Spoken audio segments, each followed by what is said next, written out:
Hey, how's it going, everyone? Arizona Sports fAnaticZ Podcast, episode number 6. We are back in the building. I'm Damien. Frankie, U of Um, A.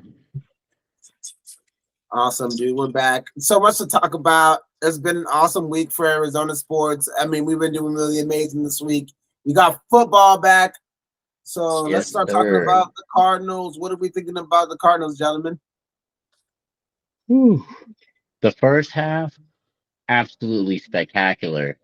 You saw more than what everybody honestly ever expected to see. We were a 6.5 dog starting the day.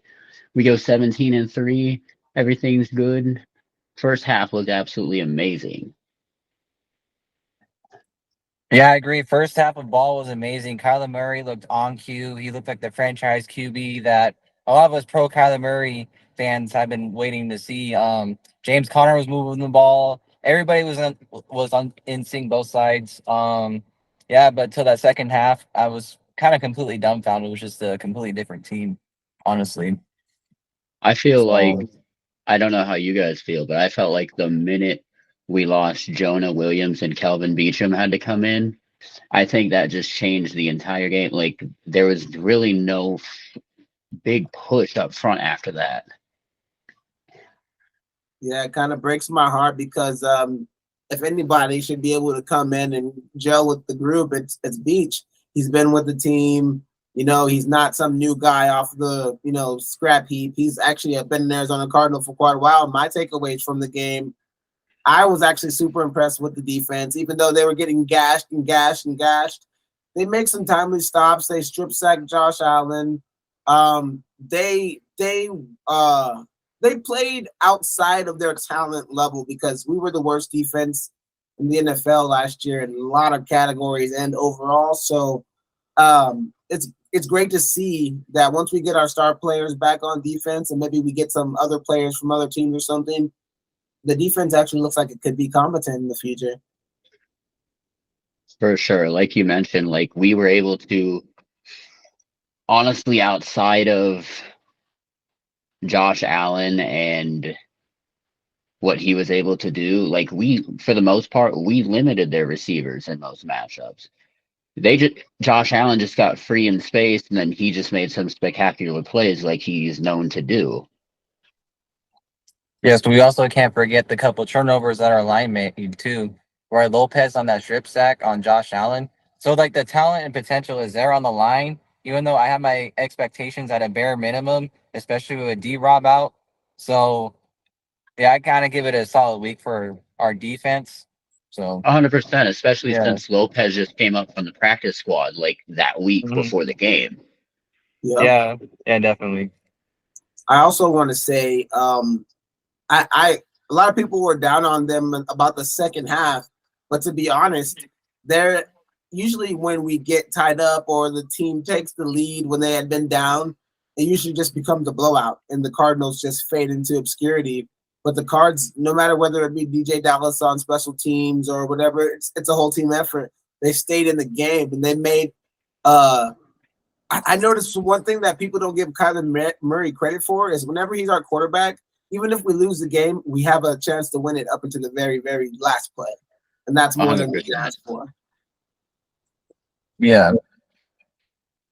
As I mentioned, going into that game, we were a 6.5 dog anyway, and then just for us to come in with that momentum, just show Buffalo on the road that hey, we're capable of playing with playoff caliber in AFC contender type teams, and everybody needs to know that hey, we're going to be ready to go every week, and you can't look past us. Yeah, that's a solid point. I mean, Buffalo's expected to be are already expected to be Super Bowl contenders. I slightly disagree. They have no receivers and their defense has downgraded in my opinion. That being said, if we face a team like the Panthers, I feel like we should blow them out. You feel me? But like facing a team like Buffalo, like if we're truly a playoff team, I feel like we should be winning these games. And I don't feel like this was the year yet even into preseason that we were going to make that jump yet. Like we were saying that over under 8.5 wins, like it was already reached as it was. So I disagree. I honestly think that it's the first game of the season. The coaching staff foolishly didn't let them play preseason together, and we're already doing stuff like that in the first game. I feel like if we get it down and we have a couple, we got to have 7, 8 Carolina or Raiders caliber teams, that we can beat, up, and we're gonna steal a couple games too.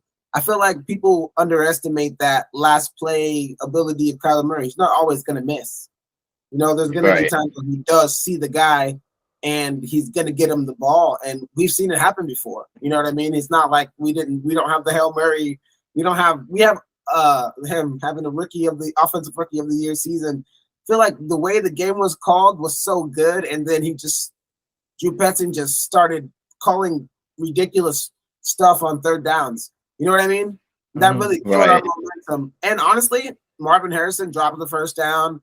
A couple of receivers dropped balls, and or people on the O-line didn't do their job, or Pat Poe would get through and Josh Allen does some miraculous, spin, swirl, dip and dodge and duck and run, I think that once this defense, we get more our linebackers better disciplined and not running past the quarterback. You know what I mean? I think we got to give him the squad. Pat Poe really surprised me on the deep. I mean, he's been flashing, but I think he's going to be good for us. Watch that dude. Yeah, like you mentioned about Petzing and some of his calls, it baffles me running on 3rd and 10 on a must-win situation. I'd rather take a screen on a 3rd and long than a run on 3rd and 10. So it just kind of baffles me.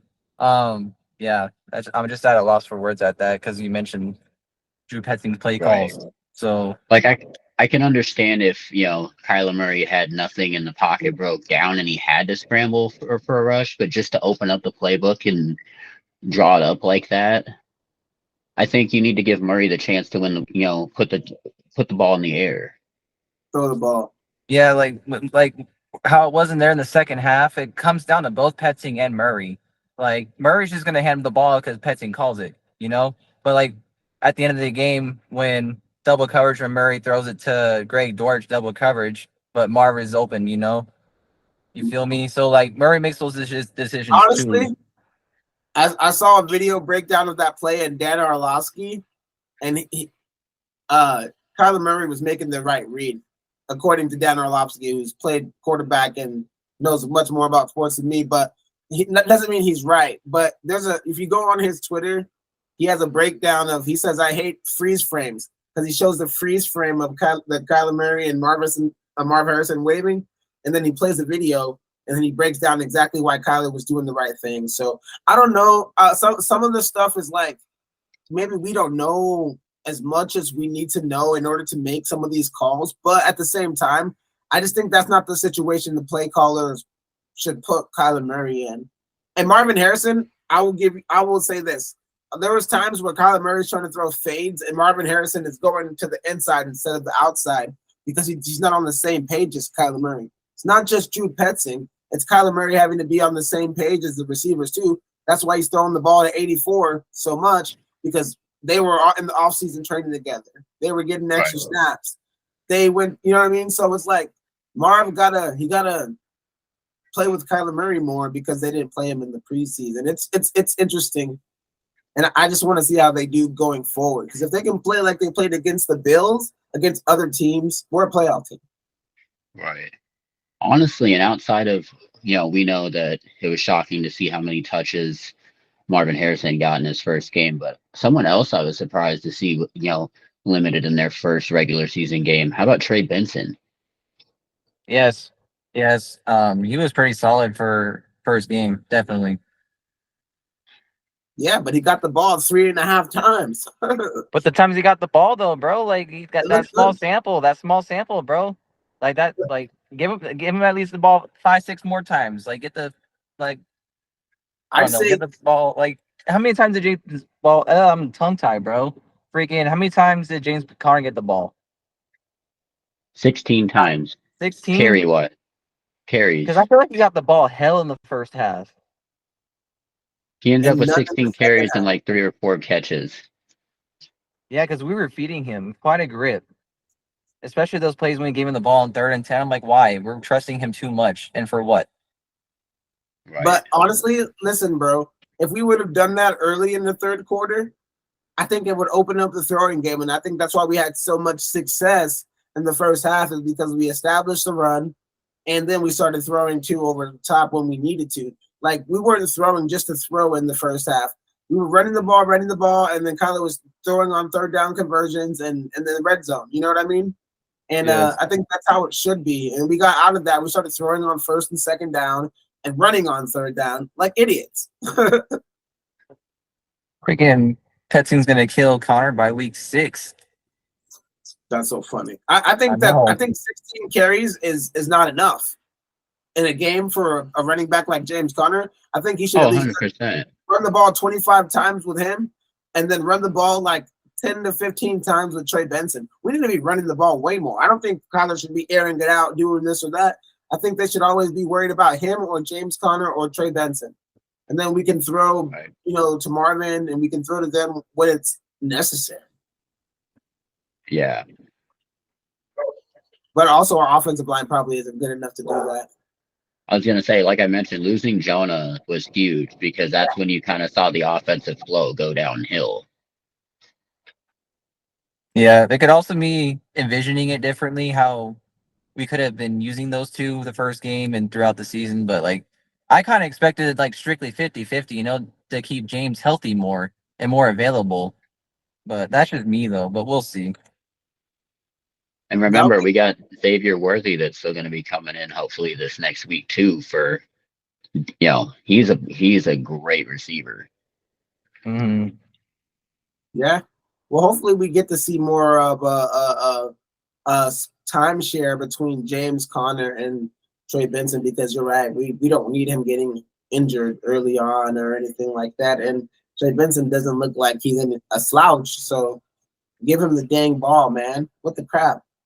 Right. Yeah, he plays very familiar or similar with James Conner, like with the passing and hard to take down. Difference is a lot faster. So to the offense, speed kills.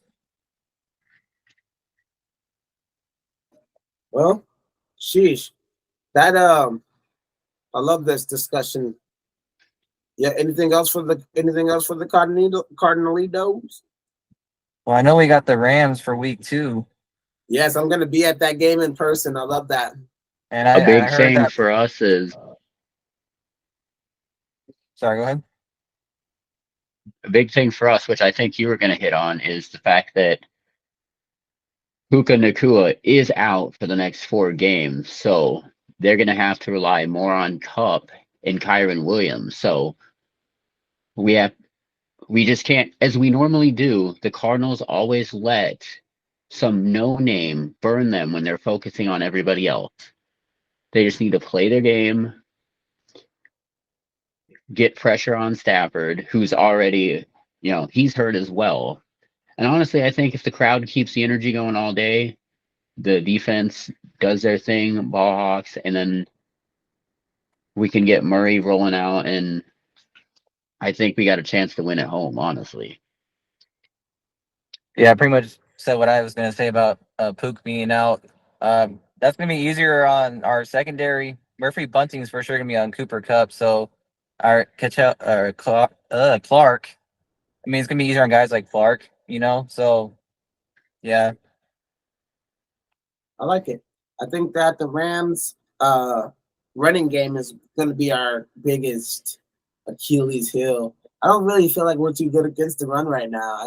Just like people just running right past the D line into the running backs. I mean, into the linebackers, and then Buda Baker's making all these tackles. I'm like, dang, we are not we're not sound against the run. So if we can keep Kyron Williams under wraps, make him one dimensional, I think that we can get a takeaway here or two, because the way they were rushing Josh Allen, I really loved seeing that. It was like, okay, they're getting back there so much. I mean, they didn't really sack him too many times. They did get to him a couple times, though. But if we can do that against them, and if we can exploit the Rams secondary, I think that we should be in business at least for another close game. I'm going to be there fucking screaming my face off. So It's gonna be nice. It's gonna be nice not facing Aaron Donald. Yeah. 100%, and hopefully we can have, Kyler Murray and Harrison getting more reps in practice this week. That way we can be ready for the K1 Maserati show. Yeah, hopefully we got better practice this week for the game because we need to see more than one catch for 4 yards. Yeah. And just from a team standpoint, too, I think we didn't lose that game because we weren't good enough to win. I think we lost that game because we poorly executed in crunch time. And the play calls were trash, but, the execution of some of those plays, there was plays that could have really worked, but either one person was not doing their job or somebody didn't see something or just wasn't executed perfectly. So if they can get closer and closer to making better execution on the plays, I think we can beat the Rams. I don't know if at home, I think at home, that's been a really big thing for this team is winning at home. So if we can establish some wins at home, that would make me very happy. For sure. Mm-hmm. Well, my segment is very tied into the topic we're talking about right now. So I'm going to do my first from tragedy to triumph. And this week I'm going to choose the Cardinals defense. And they were very last in the league at pretty much everything this year. And I think that we can end up being a top 20, top 15 defense this year. So, and that's based on just the flashes I've seen from people like Papo. Max Melton is doing good. He needs to wrap up and tackle a little bit better, but he's definitely not getting burnt in coverage or anything like that. So I was so pleasantly surprised about how they did for the first half, shutting the Bills to 3 points. I feel like if they can find some consistency and do that, we're not going to be playing the Bills every week. So I project the Cardinals defense to go from tragedy to triumph this season. Nice. Love it. Good spot, man. Yes. Nice. Thanks, guys. So, how about those D-backs, though, right now? Did you change into that hat, or were you always wearing that? No, I'm not that good at transitioning. I've been wearing this since the start, brother. Oh, okay. Wow. I love the D-backs. They're an awesome baseball team, and we played the Astros yesterday, right? Or the day before? The day before. We were off yesterday. We got to talk about having Smith, man. Holy cow. He shelled Verlander by himself. He basically won the game alone. The man had 3 home runs. Oh, yeah. And a grand slam. Wow. 8 RBIs for one human being, dude. 8 RBIs that has to be some sort of Diamondback record or maybe an MLB record. 8 RBIs. The funny thing is, he literally beat the Astros 8-6 by himself. We won 12-6. But that's insane. I did not know any of this. That's crazy. Yes. No, dude, I was going crazy. So I was like, dude, he just hit 2 home runs. And then like 5 minutes later, he hit a 3rd home run. I'm like, how do you hit 3 home runs in one game? Drug test. It was nice to see him get a lot of love from MLB Network, though, and just the MLB socials in general. Yeah. And just to know that we have another guy in this lineup that can pop off at any given time, it's absolutely ridiculous. And you know what's even crazier about that is Pavin Smith's grand slam gave the Diamondbacks 11 grand slams, which puts them 3 off for the record for the most in the season, which is 14. So we've got this is a historical baseball team. Yeah. So I think they're number 6 or 7 all time of teams that hit grand slams in a season. And if we hit one more. Sorry. No, go ahead, man. Finish that. If we hit one more, though, it would put us in the top 5. Oh, that's impressive. Yeah. Another thing.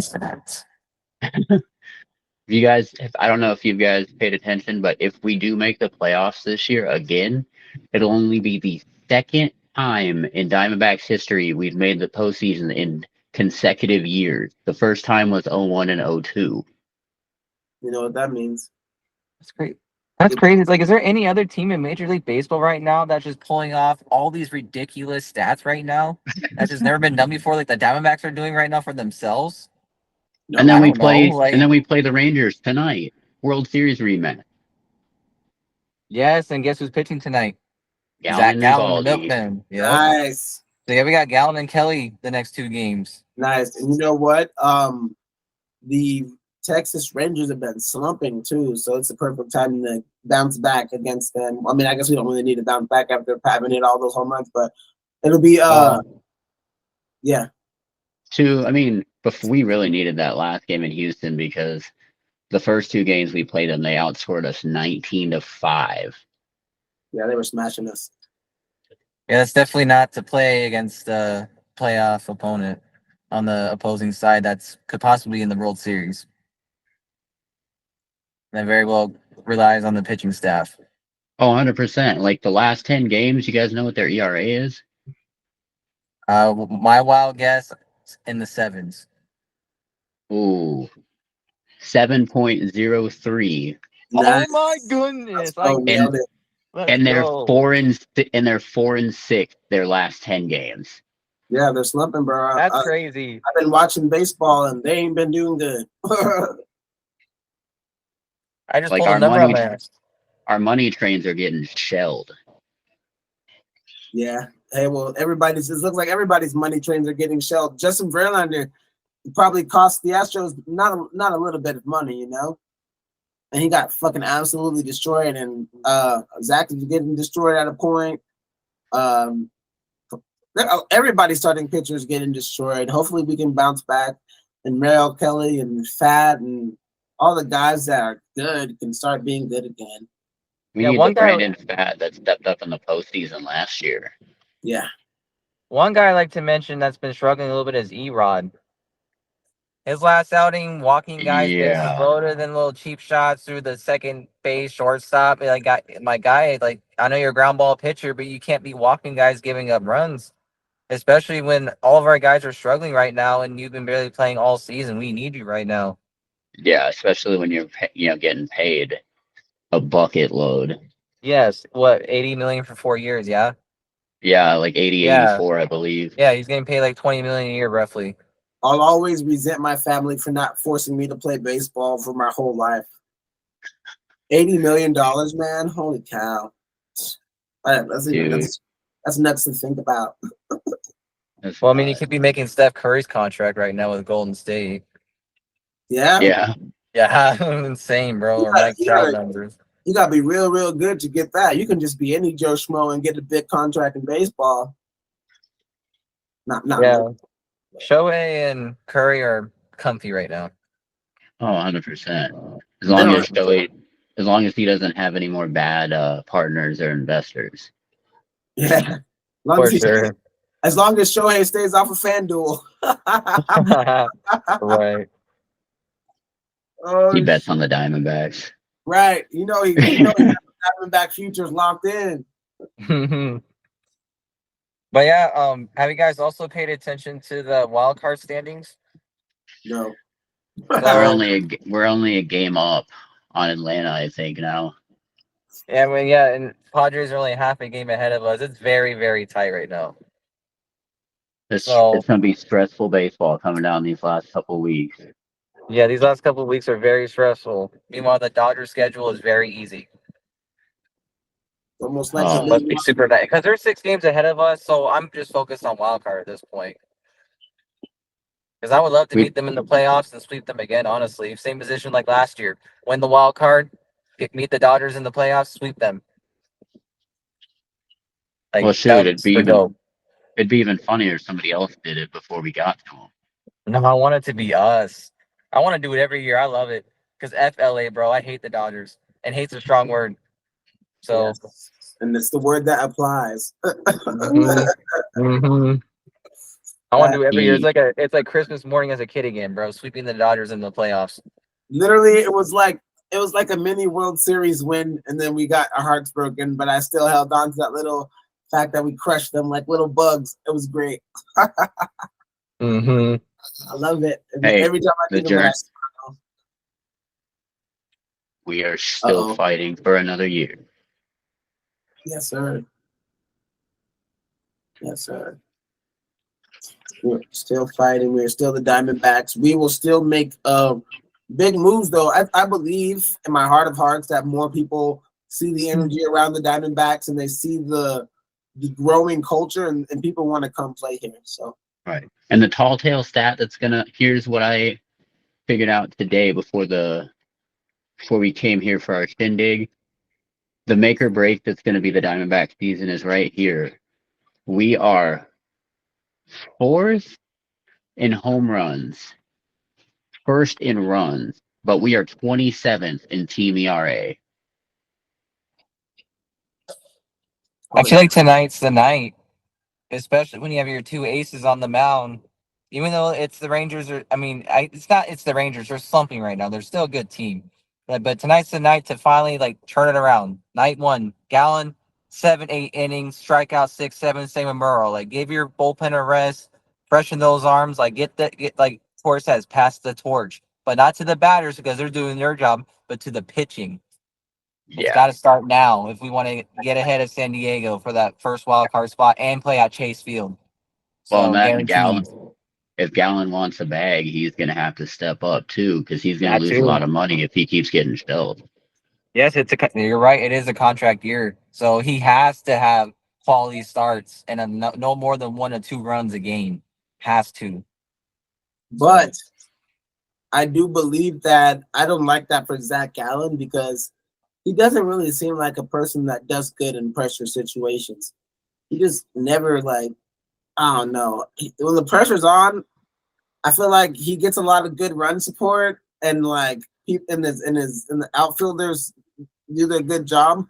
But I feel like he's cruising he's like Dak Prescott, fucking does so good in the regular season and he's the best.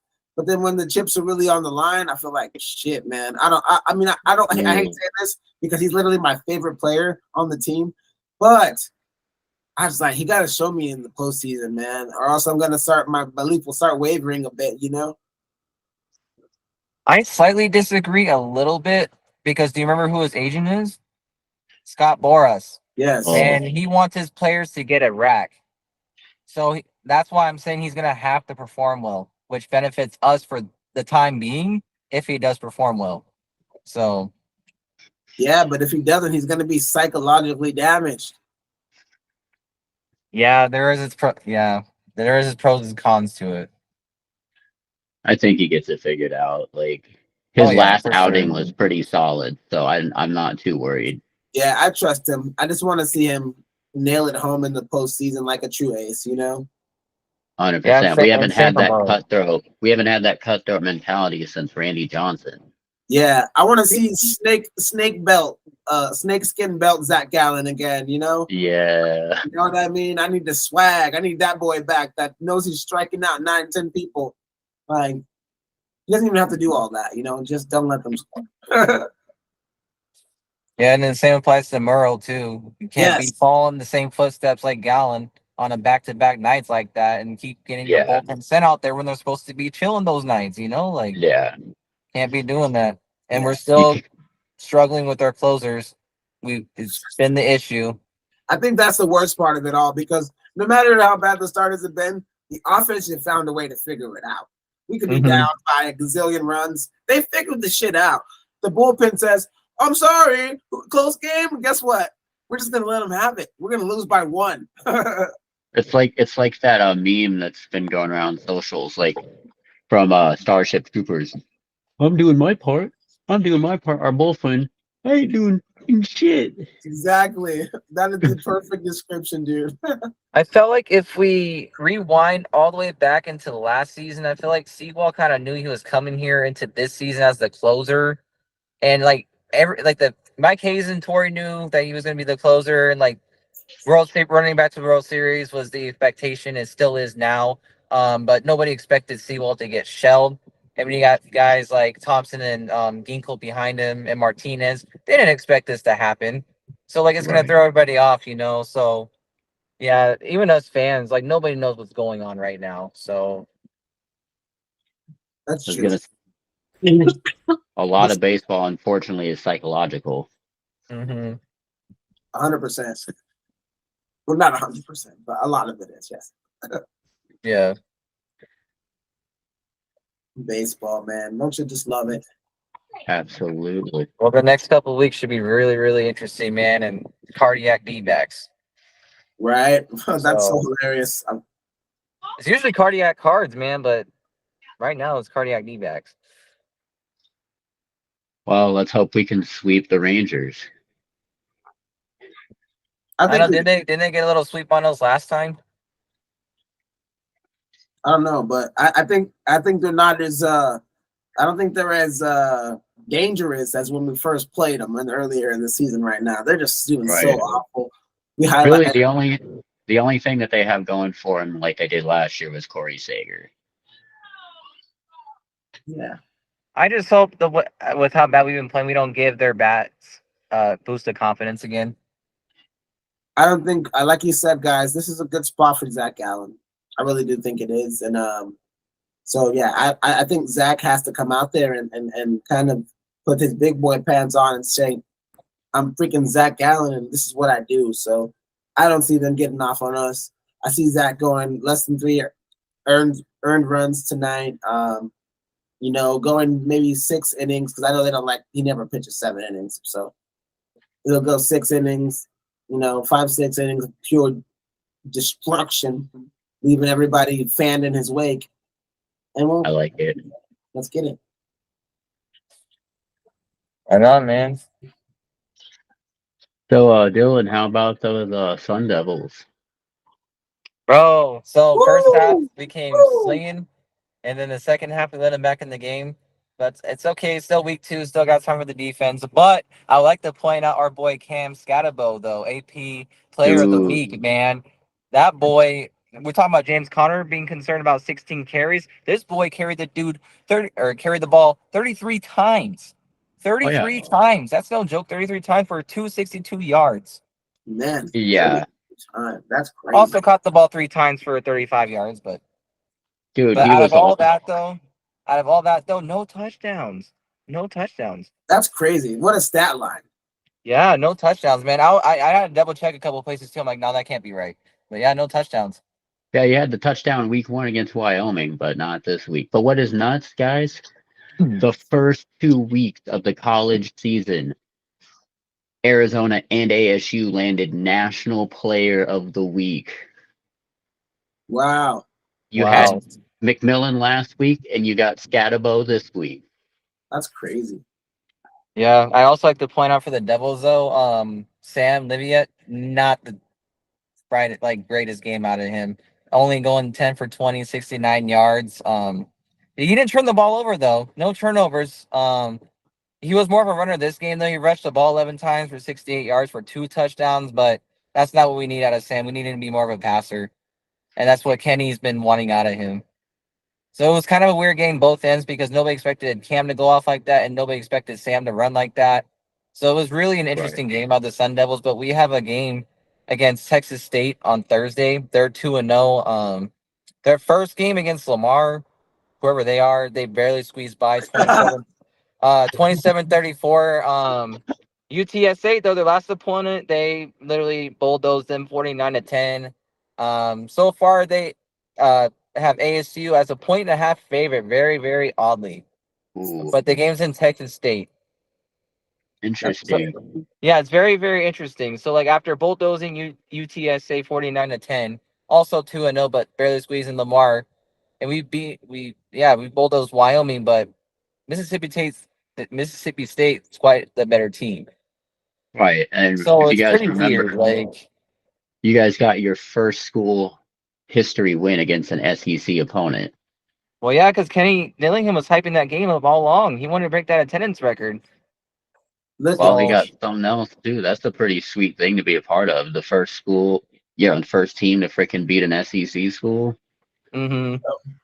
Yeah, so I mean, that's very, very weird how we're only a 1.5 favorite.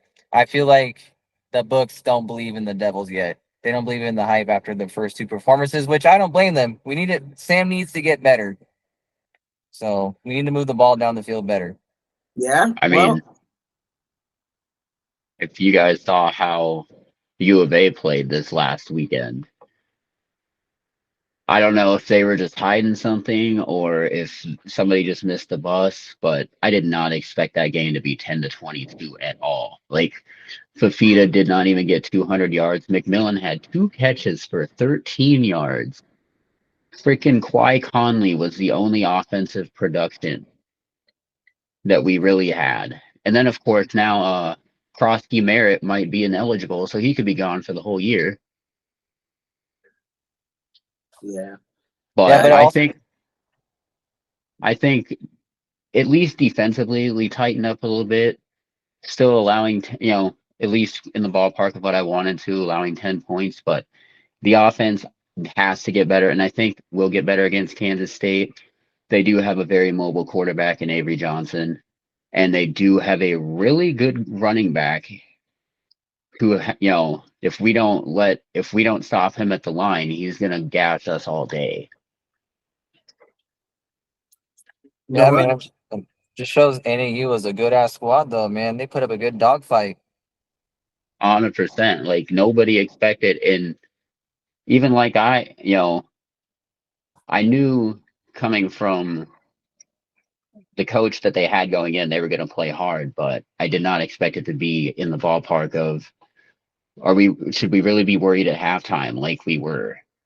Yeah. Yes. Yeah, Dame's trying to say something. I jokingly said last podcast that they were going to sneak a win, and then when I saw the score, I was watching the score. I said, "Yo, they might actually do it, yo." That was so embarrassing for U of A. That was so embarrassing for everybody on the team. But I think it's going to make them bounce back and smack the heck out of whoever they play next. Kansas State, number 14. Yeah, and that involves my segment for later on at the end of the show, though. Nice. So yeah. So a little Yes, preview for sir. Dylan's Little segment on preview that. since you said Kansas State and U of A. So Yes, sir. I can't wait for that game for you guys, though. I don't know if I want you guys to win that game or not. But You know what? Whenever if they're not against ASU, I kind of say, go ahead, win some games, As long as it doesn't affect us, I'm cool with it. I have not heard a Wildcat fan be like, "Oh, I hope you Sun Devils win." Never. Never. So That. it's like I'm gonna put the same vibes in return, bro. So Hey, I've given you guys love before. yeah, we both kept it like mutual. So yeah, I know what they got cooking up there. yeah. But when it's rivalry week, though, it's game on, my boy. Yeah. The cup's staying down here. We'll see. Yeah, we'll see. But yeah, I don't got anything else on the college end, though.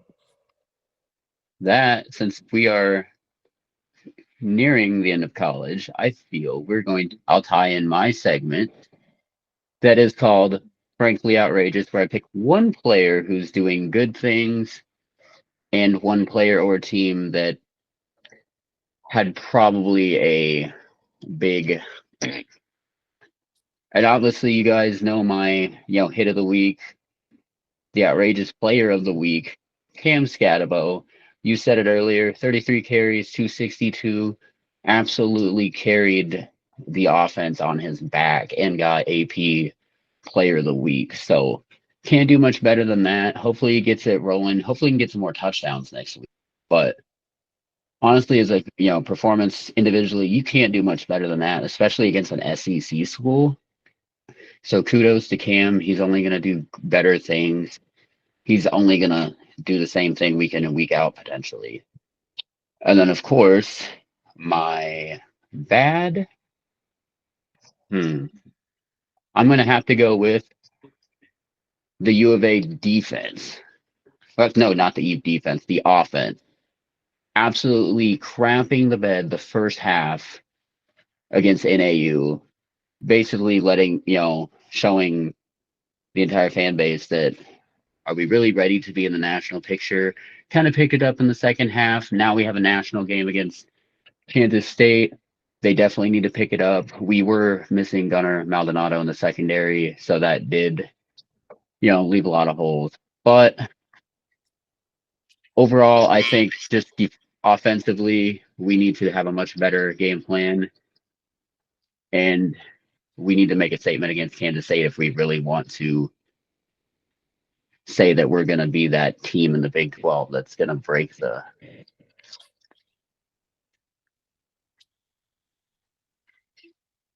So this week, I think, what's the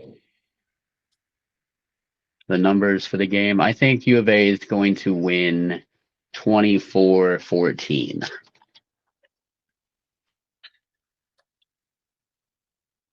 Fully defense, huh? 14 points. I like it. You said who's gonna win by what? 24-14, my guy. U of A. I think that U of A will win, but it's gonna be like 54 to like 35 or something. Oh damn! You got a freaking Texas Tech style game going. Yeah, they're gonna go crazy. We're gonna see Fafita and McMillan and all the friends. Dude, what the heck is McMillan's first name? Teteroa. That fool is straight from Egypt. He's put him in that's an ancient pharaoh right there. Teteroa. I love Dude, that. he's an absolute monster. Like I'm telling you, like I think he's a better receiver than Travis Hunter. I mean, obviously Hunter's got the dual, capability to play corner, but receiver wise, I'm taking McMillan all day. I don't know if Hunter got 13 yards or whatever in his last game, but I think there's an argument. No, I'm just joking. I mean, hey, like I said in my last segment, like my dog, the part I was gonna dog on was the offense for crapping the bed against a team they should have wiped the floor at least 40 something to 10, not 22. Yeah, I'm just talking crap because he deserves it. He deserves every. Unless I don't know if it's his fault or the quarterback's fault or a combination of the two. It's probably a combination. But yeah. Man, all I know is it's going to be another great week college football. Hopefully the Cardinals get their win. The Diamondbacks keep shaking up the wild card. I can't wait for that, because I'm going to have some live coverage from the Cardinals game. So be ready for that. I'm going to go get some reels and stuff while I'm there, maybe trolling some Rams fans and whatnot. So it should be fun. Oh, and Dylan, you're going to fill our people in on a surprise that you had for everybody if they haven't checked the pages yet?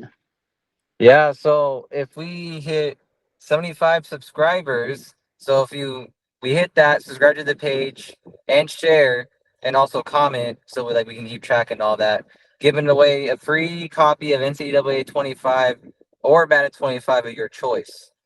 Is that for the YouTube channel though? Yeah, for the YouTube channel. So you subscribe to the YouTube channel and share it.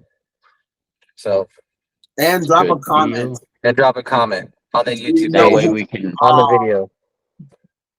And of course, you guys know I'm still doing if we get to 100 plus subs, I'm doing the brand new with tags D-Hop jersey for that 100 sub. Yeah, and if we get to 60 subs, I'm gonna give you a hug if you want it. Speaking of those games though, in our little bet we have going, we still got to do the pick'ems real quick, and then my little segment after that. Let's end it off real quick. You're totally right. Speaking of those Madden and NCAA games,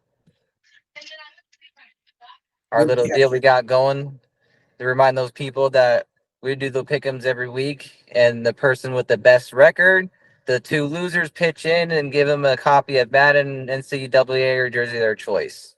So yeah. We haven't tallied this week, but next week's episode after week 2, we'll get the tally and the scores update. So all right, so let's start off with the Thursday game this week, guys. We got the Bills taking on the Dolphins in Miami. I'm gonna make my pick first since I'm already talking. Let's go. I am gonna go with the Dolphins to beat the Bills. I've seen what I need to see. If they can't defend Michael Wilson in the end zone, they're not going to be able to keep Tyreek Hill and Waddle out of the end zone. So my pick is Miami Dolphins to roll the Buffalo Bills in Miami. Nice. So is Frankie second or me second? So that way we know. I'll go second. All right. Cool. So honestly, we obviously know we came up on the short end against Buffalo. that was due in part to our own miscues being a young team, as well as a lot of misofficiating. But we'll save that for another table. But I think Miami's offense well underwhelmed this last week, and they're not going to have that 2 weeks in a row. I think it's going to be 37 or 31-17 Dolphins. Jeez. Yeah, I think it's gonna be a sweep. From what we saw from the Bills' first half and second half, we need to see all halves of the ball, and we didn't see that. So we need to see that out of Josh Allen this game against the Dolphins if they're gonna get the dub, especially against the high-powered Miami offense. And Tyreek Hill, Jalen Waddle, Tua can be on one. Plus their back end with Chan or Acne, whatever, and Mozart. Yeah. Too powerful. Give me Dolphins. Well, not only that, but it's just like you got Jalen Ramsey in the secondary too. That So too. Josh Allen's going to have to be super careful where he puts the ball. And you got oh yeah, no, I was gonna say Xavier Howard, but he's not on that team anymore. All right, so we all picked the same team on that one. That's always good. That's always fun. We got the 49ers in Minnesota for the next game. Okay. Go ahead, Dylan. I thought you were first. I was just talking to myself on the deal. Okay, I'll go first. All right, so I'm gonna choose the Niners. It breaks my heart to do it, but for me, it's an obvious choice. Sam Darnold is gonna get chewed up and spit out by the D line, and yeah, easy choice for me. Frankie? I mean, you kind of hit the nail on the head. Like, I don't want to go San Francisco, and kudos to Sam Darnold because his first start went a whole lot better than I thought it would, and they got a very convincing win. I don't think he's going to do awful, but San Francisco is going to win at least 27-10. Yeah, I kind of made that noise earlier, like talking to myself, because I felt like this was going to be another sweep. Darnold did play good. For some reason, Minnesota just likes to have no name or trash quarterbacks, and they just play good. So, but I think it's not going to be enough overall with Justin Jefferson and Minnesota's defense against their offense. Yeah, I don't think Minnesota's going to win that game. So, sweep. Well, right, and then it's just like anybody that San Francisco puts in at running back, even if it's Deebo Samuel or second or third string, they're getting yards, they're gonna feast. So no matter who is in this offense, it's a juggernaut. Yeah, for sure. So I like that. Good analysis, guys. Good little cogent analysis. We got Seahawks and Patriots. Also in New England, I'm gonna go with the Seahawks. The Patriots did the miraculous thing last time and beat the Bengals, and I think that they're gonna come down to earth a little bit in this game. The Seahawks are gelled together. They've been together. They're an actual team. They got a new head coach, but it doesn't seem like that's stopping them from rolling. But give me Seattle and New England. I'll take it. Frankie? Yeah, no, absolutely. Like New England, me and my boss were sitting there at work. He's a Belichick and Brady guy, so he's just watching the game and it's just like, are you serious right now?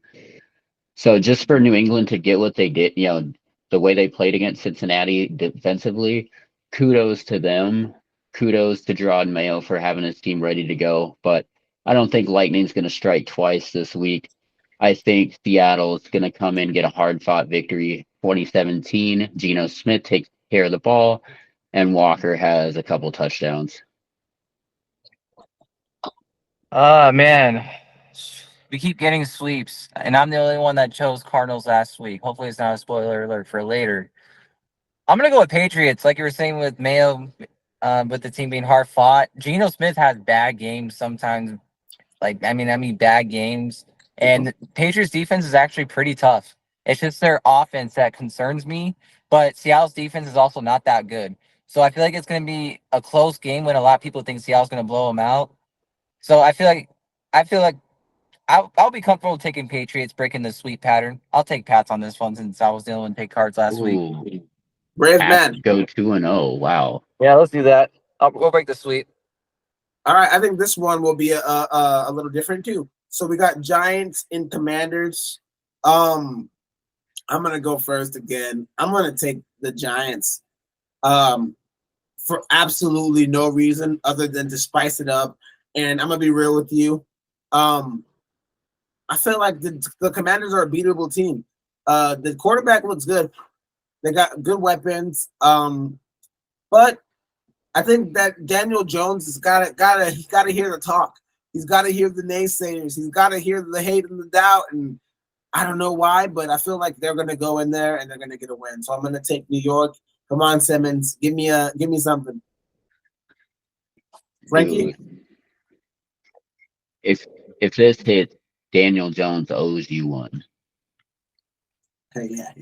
But no, I'm taking Commanders because I mean, as you mentioned at the top of your pick, the Commanders do have a pretty solid offense. Jaden Daniels looked better than advertised last week. He can throw the ball, he can run the ball, he can get into space. He's got weapons. He's got Scary Terry, and of course he's got Eckler now, so he's like a Swiss Army knife. So I just offensively, not defensively, I like the Commanders. So it's going to be a high. Well, no, it's going to be a low scoring game. It's going to be, give me 24-7 Commanders. Must be a brave soul betting pro Cliff Kingsbury calling plays. Giants played horrible last week, but Daniel Jones, I mean, he can move his legs, but they don't got Saquon. I'm gonna be crazy like Damien. I don't trust Cliff with the rookie QB we experiences as Cardinal fans. I'll take Giants. Nice. Ooh. Next one, I fear a sweep might be coming on, but I'm not going to change my pick just to satisfy that. We got the Los Angeles Chargers traveling to Carolina to take on the Panthers. Give me the Los Angeles Chargers. I don't have to explain why. Dylan, what do you think, Dylan? Bro, Bryce Young is horrible. Yeah, we don't have to explain that next. Oh, Frankie, man. yeah, you're. Dude, do we have to play this game? Like, Right. J.K. Dobbins could have 250 yards here. It's going to go crazy. All right. Man. I mean, we said what we needed to say about that game. We got Saints in Dallas facing the Cowboys. Give me the Cowboys. I don't trust Derek Carr. The Saints were impressive actually last game out. They freaking hosed. They played a good game. I'm not gonna do too much. They played a good game. I think they can play the Cowboys tough, but I do think the Cowboys are gonna win the game. So I'm gonna take the Cowboys. Frankie? Oh, 100%. Because especially now that you have the contract, tossed out of everybody's head, they can get down to business. They can focus. Both Lamb and Dak are paid. Everybody's happy for now. I think Dallas is honestly going to roll 34-10. I could see that. The cycle of the Dallas Cowboys. They win a lot of games. The fans get excited. How about them boys? And then they start losing a bit. Stephen A. Smith goes crazy. Playoffs hit. They win a game. They get excited again. Hooray. Then they choke. Dallas Cowboys. And then Wait, they hold turn on. off their PC. And then Stephen A. Smith goes crazy again after they lose in the playoffs. Yeah, that too. Yeah, I forgot that. That too. Yep. That too. Can't forget that. So Dallas Cowboys, my pick. Ooh. This next one is a good one. We got the Colts going to Green Bay to play the Packers in Lambeau Stadium. Anthony Richardson looked dope. So I'm going to take the Colts. Jordan Love is not going to be playing in this game. I don't even know who the hell the backup quarterback is. A bunch of rookie receivers and second-year dudes. Give me the Colts in Green Bay. Frankie? I mean, you said it, the availability of Jordan Love, takes anybody away from picking Green Bay. And you said, Anthony Richardson is a darn good athlete, and you saw what he did, was able to do last week. They just came up short against a really good Houston team. I definitely like Indy in this game, especially with Jordan Love out, because it's just going to be too much to overcome with whoever they throw in. And give me Indy. Yeah, I feel like it's gonna be tough for Green Bay to overcome for at least this week, without Jordan Love. But how about Anthony Richardson's arm? Did anybody see that long 70, 80-yard pass he did Yes. high up in the air, man? If anybody hasn't seen that, look it up on YouTube. But yeah, I feel comfortable taking Colts in this one. Yeah, he's legit, man. The deep ball is there, and they got Alec Pierce. They're finally unlocking that guy. Yeah, I like them a lot. So we got the Browns going to Jacksonville to get smashed by the Jags. I think that I'm done. I was trying to be on the Browns as like, oh yeah, they're gonna form together. Deshaun Watson just needed to get used to his new surroundings and da da da da. He's trash. So I'm gonna take the Jags. The Browns offense looks so horrible. I just never want to see them play football ever again. So I'm gonna go with Trevor Lawrence and his beautiful long and luscious hair. Dylan. Let's see. I'm gonna spice up a little bit and go Cleveland, only because like they always get some weird ass wins, dude, and they just always seem to be up there. That's how they get in the playoffs, and they just get bounced. I feel like it's just gonna be one of those games where they just somehow, someway get the win. I'll just take Cleveland on this one. Okay. I want to take Cleveland. Like their defense, Myles Garrett, absolutely one of the best and one of my favorite players in the NFL. But everybody knows Deshaun Watson lost his soul on that massage table. So you know he's not. So you know he cannot be trusted anymore. Give Jacksonville's going to win 24-10. All right. I'm dead. I'm sorry. No, I was not expecting that. Oh, that was hilarious. Yeah, that was. Oh wow, I'm good. This next one is a freaking toss up in my brain. We got the Buccaneers of Tampa Bay going into the Lions Den in Detroit to face the Lions. That's going to be a great game. Yes, it is. I am going to lean. Oof, man, that's tough. I know my pick. You know what? Go ahead then, because I'm still debating. I have put several weeks to make up crazy picks. I'm going Bucks. Oh. Why? Baker Mayfield and the Tampa Bay defense. Plus, you can't forget the weapons that they got in Chris Godwin, Mike Evans, and it's all on Baker Mayfield. He can lead it, and he's going to go off this game. He has those weeks where he just goes off, bro. And Lions defense, bro. They who's that safety they got? And Aiden Hutchinson. That's all they got, bro. Yeah. That's literally it. So like, they're not really much threat on defense. So I'm taking Bucks, bro. Dang. I love that. So yeah, I'm definitely not going. Oh, you want to go first, Dame? No. Okay. But yeah, no, I'm definitely. I mean, I'm in their backyard. I'm rolling with Detroit. It's going to be a really good game. Baker Mayfield has found himself. He's happy. He just has a different vibe about himself in Tampa than he did in Cleveland, and you can just see it. It's like he's back in college. He's comfortable. But I honestly think Aiden Hutchinson is going to make him have a very bad day. The Lions win 27-17. Okay. We got a barn burner with that score. For me, I lean towards what Dylan is saying a lot more, but I went with my heart a lot last week and I got chewed up and spit out. So I'm going to go with my head on this one. I'm going to pick Detroit. The way they've battled back against the pass attack of the Rams, I think they can do the same thing against the Buccaneers. And they're at home. Dan Campbell's going to be biting ankles, and I think that the Lions will pull it off. So not only that, but they finally found somebody else other than Amon-Ra at the receiver position that, hey, if he struggles, Jameson Williams there to pick up the slack. Well, no, they didn't find him. That's what he was supposed to be doing. That's why they drafted him. He's just barely doing it now. No offense to him. He was dropping the ball and playing like ass the last couple years. So shout out to him for being what all he can be. And yeah, I agree with you there. But I just had to point that out because they were touting his ass and he was just playing like crap.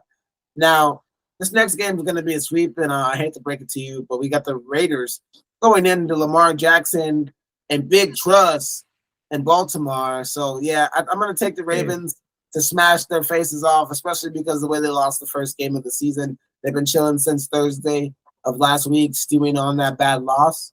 Give me Lamar Jackson. Dill? Ravens. I mean, I just nothing to really back against the Raiders right now to show, till shown otherwise. I was gonna say the Raiders just have a couple flashy players. You never know what you're gonna get out of Gardner Minshew. I think it's gonna be a more competitive game than most think, but like definitely give me the Baltimore Ravens all day. Henry's finally gonna have that breakout game. Okay. This next game I'm gonna be at in person, so whether we win or we lose, I don't really care too much because I mean I really do care. It's the Rams and I hate the Rams. So I really want the Cardinals to win this game. My take and analysis on this is shaded and biased. So I'm just gonna say that. I think the Cardinals will win this game. We can't lose two games in a row to start off the season. If Kyler Murray is really serious about all of this, talk about how he wants to go to the Super Bowl and how he wants to do this and that. He has to be pinpoint perfect. I don't care if it's a bad call, scramble out of it, audible, do something, bro. We can't lose this game. I'm gonna go with the Cardinals in a super duper ridiculous one of those games that makes your heart stop. You know what I mean? Oh yeah. Frankie. But yeah, no, you said it's just like this is the game that we need to get back on our feet serious because you couldn't. I mean, unfortunately, you don't want to play a team when they're losing one of their best players like Nakua, but this is one of those games you have to win to build your confidence. I don't care what Murray and Harrison have to do this week. If they have to be like grade school buddies at the lunch table, they need to get on the same page because we need them to be, locked and loaded, ready to go. But like you said, give me Cardinals in a shootout, but I think it's going to be 35-28. Kind of like similar this last week. I'm gonna take Cardinals.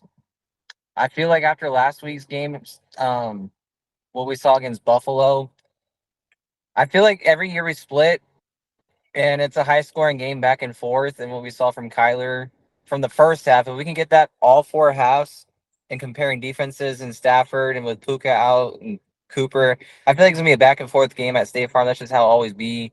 But I feel like it's gonna come down to last possession, like Buffalo cardiac card style. I feel like it's gonna be Cardinals.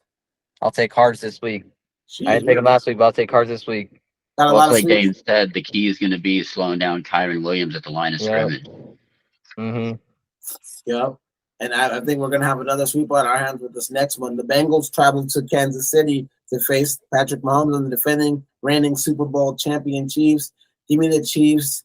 I want to pick the Bengals in my heart of hearts, but I just don't trust them no more, man. They've just burnt me, man. They don't look good, man. There's something's off in Cincinnati, and the Chiefs are the Chiefs, so I'm gonna take them. Dylan? I feel like Mahomes always has Joe Burrow's number, regular season or playoffs. Go Chiefs. Yeah, I hate to put Joe Burrow at 0-2, but the way Kansas City's playing, you have rookies like Xavier Worthy that can just step in, get 2 touchdowns in a pinch. You have Travis Kelce, you have Mahomes, you have Pacheco. Their defense is phenomenal. Chiefs all day.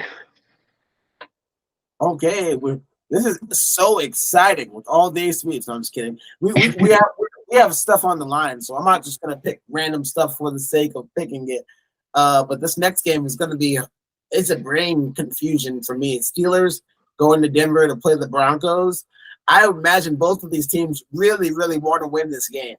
This isn't a regular game. We got Russell Wilson going back. The Steelers, yeah, Russell Wilson going back to Denver. I don't know if plays. Yeah, I must say I don't know if Russ is going to be the quarterback, but I'm sure if the rumors aren't true and people actually like Russell, his teammates are going to want to win this game for him if they actually care about him in any capacity whatsoever. So for me, I'm going to skip all the theatrics, and I am going to I'm going to pick the Steelers. I hate that's where you know what? It's crazy to me, but I hate the Steelers more than I hate the 49ers. I hate the Steelers more than I hate the Rams because they took away Larry's only Super Bowl chance at a ring. Yeah, so it breaks my heart, but Bo Nix broke my heart last week. I'm not letting him do it to me one more time. So, Frankie, what do you think? Oh man, this is funny because I'm actually taking Bo Nix over Justin Fields. I think, I mean, I won't lie. I want the Steelers to win for Russell Wilson because, in my personal opinion, regardless of anybody might think of Russell Wilson, like they kind of like they kind of did him a little dirty.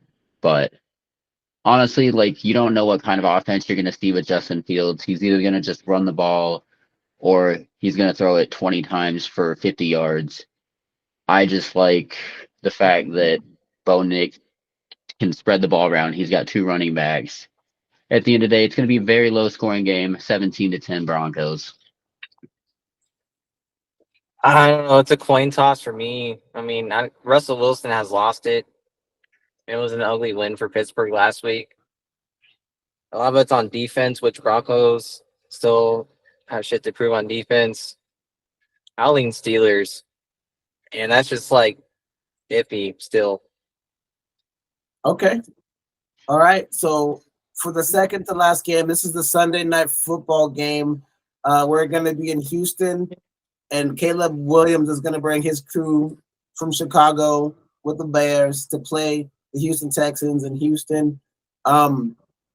This is a strictly offense versus defense game, and I just think that the Houston Texans can do more on offense than the Bears can do to stop them. So I'm going to go with Houston in a very close game, but I'm going to take Houston nonetheless. Frankie? I mean, you saw it last week. If Caleb Williams had his NFL debut struggles against the Titans, I don't think it's going to get any better against DeMeco Ryans' Houston Texans. I'm just going to be 100% honest. This is probably going to be like 31-10. CJ Stroud, Tank Dell are going to go off. They just have too many weapons. And the Bears defense cannot carry them until Caleb Williams decides to show up. More sweeps. Yeah. Caleb, bro, yeah, that was not a great game to show for Caleb. So, yeah. Sweep, another one. Texans, they're just too powerful. Both ends. Nice. So on Monday night, we got the Falcons and Kirk Cousins, you know what I'm saying, Big Kirko, going into Philadelphia to get absolutely eviscerated by the Eagles. No, I'm just kidding. We know your pick. The Eagles in Philly, I think they're going to lose the game. The Falcons look crazy bad. But you know what? I think this will be a bounce back week for the Falcons. I don't think they'll win, but I think they will look much, much better than they did in week one. So yeah, give me the Eagles in Philadelphia to beat the Falcons in a close game. But yeah, especially if Saquon gets off to the start that he did last week, I don't think there's going to be any question that Philly's going to be running with this. I mean, yeah, Kirk Cousins is going to be a little more comfortable. I think offensively they're going to look a lot better this next week, but Philadelphia, whether it's wide receiver or running back, they have too many weapons that can just beat you at any given time. I'm going to take Philadelphia. In a close game, though, it's going to be like 24-20. I'm gonna take Philly. I mean, I feel like they're gonna start off hot this year, and then they're gonna collapse like last year. I feel like Sirianni gives me Cliff Kingsbury vibes. Start off hot and then just collapse. For sure. And then Atlanta, like they're always. I mean, I feel like Kirk still needs a few more weeks to get in a rhythm still with the team. Just for us to know like what we're fully going to see out of Atlanta. So I'm going to take the Eagles. Did we do the Jets and the Titans?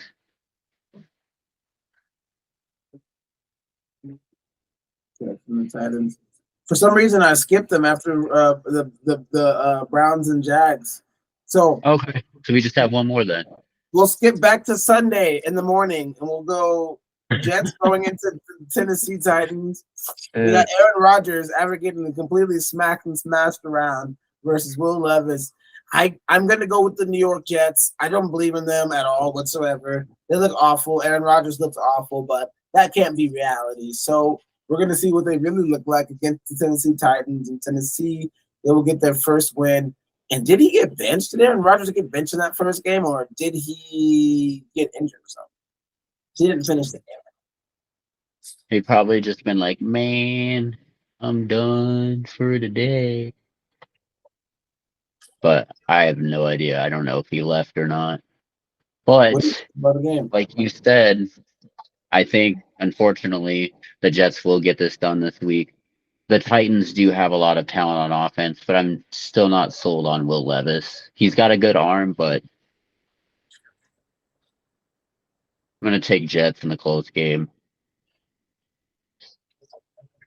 The Jets. Rodgers trying to get that win, and it's the Titans, bro. He'll be damned if he goes 0-2 against the Titans. Take the Jets. That's true. You can't lose to the Titans. Mm-hmm. To say somebody has to go into. Right, yeah. And Rodgers will be damned compared to Levis. So Since we're making picks, though, I really was interested in the Dylan's dog situation. yeah, Yes, so I sir. like to introduce for the bettors, do it responsibly if you want to participate in my segment for 21 and over too.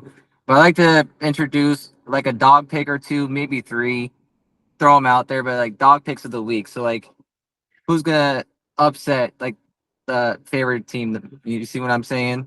So basically on FanDuel, when I pull up these odds, for example, we have U of A versus Kansas State.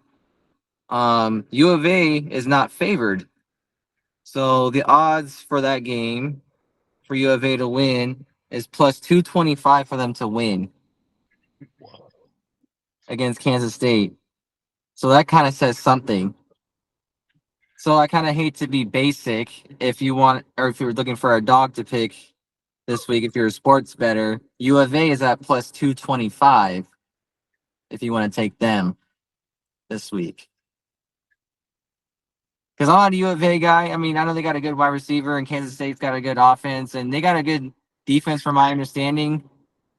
But shoot, I gotta be local and back up U of A if you want to put some decent money and get some decent bread in return this week. If you want to go local this week. However, if you don't want me to be basic, I have an NFL one. Like earlier with our picks, the Tampa Bay Buccaneers and the Lions, like I was explaining earlier with the defense and the wide receivers and Baker Mayfield, etc. They're at plus 260 at money line. So if you don't want to go local, the Buccaneers are a solid pick against the Detroit Lions at plus 260. So yeah, that's my dog picks of the week. If you're a sports bettor, do it responsibly, 21 plus. I like to do that every week with y'all after our picks. So yeah, make some little fun out of it. Hopping. Yeah. I love that. Good stuff, man. Good stuff. I was looking down right now because I literally just put all my rent money on that bet. Just kidding. Do not do that. That's exactly what we do not want you to do. Just Bro. I was just explaining to everybody, don't do it responsibly. Like, damn. Bet responsibly, Dame's like, bet the house. Bet the house. Funny. just $10,000, bro. Right. In This is an return. example of what not to do if you love your wife and children. Yes. Responsibly, guys, and I will reiterate it every single week. And same with FanDuel and everybody else. So yeah. But those odds were courtesy of FanDuel. Shout out to FanDuel. Mm-hmm. Yeah, shout out to them. Clean and crispy. So if you ever want to sponsor someone, I'm not saying us, but we have a clean and crispy podcast. Right. I'll take Celsius as a sponsor. That's so funny. Celsius. I'll take freaking Red Bull. No diss to Celsius, but oh no, I'd take that one too, bro. I love this Red Bull. But you know what? So since we're talking about the podcast, there is a lot of ways you can support the podcast and help us. Liking, sharing, and subscribing primarily would help us the most. Also, if you want to follow us on social media, we do have Instagram, Facebook, and all of those wonderful social medias, and we'll put them in the description below. So please, we're not just here to give you stats and stuff. We're going to give you personality, fun, and also cool giveaways. So please, if you want to subscribe to someone cool, we are 3 cool gentlemen that are going to start delivering the heat. So subscribe, please. I will try to drop a new joke every week. More massage tables. There we go. And sure, you might get lucky, win a game and a jersey. You never know. Yeah. It's all random, man. So subscribe. And if you want to get that smoke on Madden and get that L, let me know. So All right, guys. Love you guys. Have a great day. Peace. UA All right. out. Later, y'all.